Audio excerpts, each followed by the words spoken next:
Macca's Desert Diaries. Hello, Arizona calling. And this week, for the first time since March, I've had to put socks on. Yes, summer is finally winding down. And I say winding down, not over, because even though the last few days have heralded Sockgate and a very swift drop in temperature, only 18 degrees a couple of days ago, by tomorrow we've got a run of 30-degree days for more than a week. So there's still a bit of life left in the sun in this neck of the woods. You know, living in another country for 18 months or so now, it still surprises me how some things you never expect not to know, remain a mystery. I mentioned that it was my eldest's birthday a couple of weeks ago. She turned 13. And yes, that's going as well as expected. #tantrums. But also, I mentioned that we bought her a new bed, which meant that we've got an old bed to get rid of. Now, back in Manchester, I was close friends with our local municipal dump. Oh, I loved a tip run.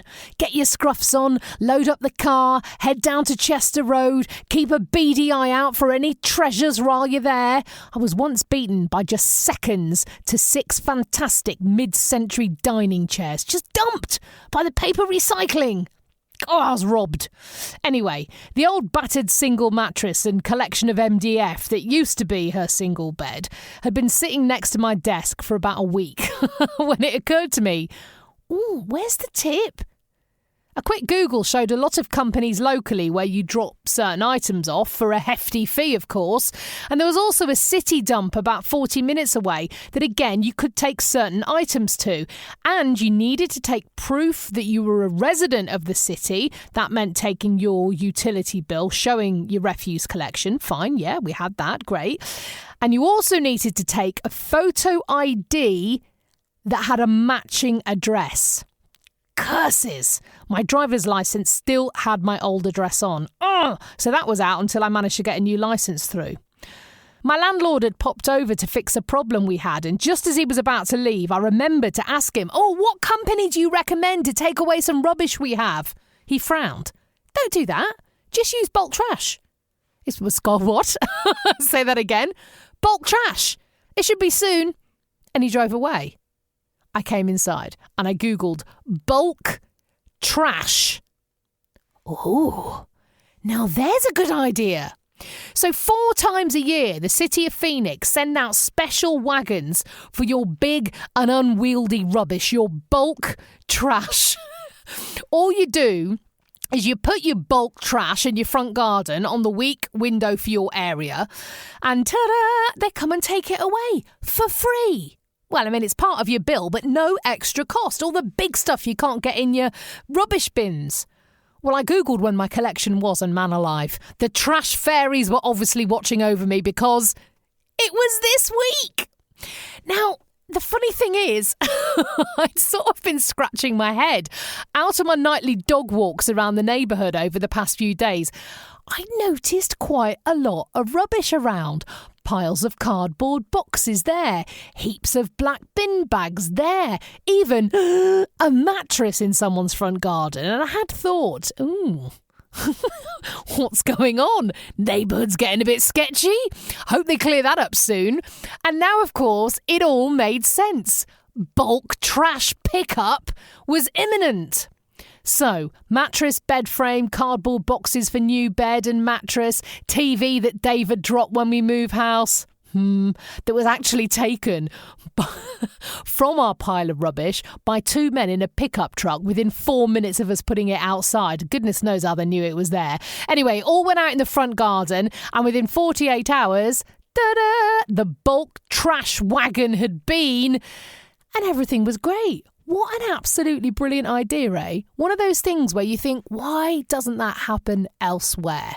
I'm guessing in England, I used to live in a terraced house. I didn't have a big front garden.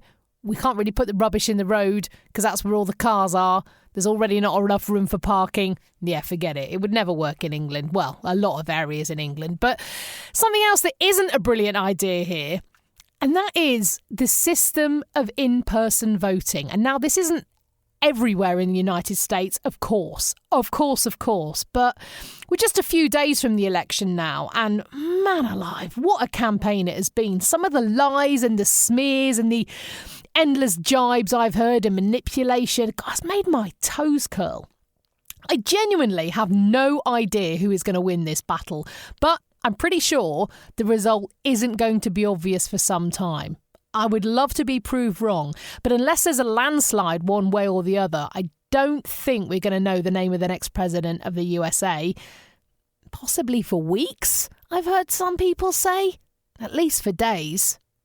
People have been voting, though. It was announced on Monday, so a few days ago, that more people have already cast their ballot than all the early voters in 2016. More than 58 million Americans have already voted. And if you're a postal voting or you're dropping off your ballot, that seems a smart way to do things, because in-person voting for a lot of people, well, it's beyond belief. Now, if you're a British citizen or you live in a country other than the USA, tell me, how long have you ever stood in a queue to cast your vote? I voted in so many elections and I have never waited. Not 1 minute. I've walked in, I've put my X on the paper, and I've walked out. But think about that question, okay? How long have you waited in line? Or think about another question. How long would you be prepared to wait to stand in a queue in order to cast your vote? 5 minutes? 20 minutes? How long do you reckon? I was agog at a news report last week. More than 10 days from the election, people in Georgia, and that's just one example, were standing in line for at least 4 hours. 4 hours just to cast their vote a week ahead of the election. Would you do that? Would your boss let you take the day off work? Could you physically stand up for 4 hours? Some counties within certain states have only got one voting station. One for everybody. I mean, in some cases, that's okay, of course, because some counties only have got a couple of hundred people in them. Others have got hundreds of thousands or more. How long will they have to wait in line? Will there be enough time physically for them to vote? Because polling stations have got very defined closing times. Be honest. Could you be bothered to wait that long? Now, the articles I've read say the majority of Americans, and there are a lot of them, of course, will have quite the uneventful voting experience. It's fairly straightforward.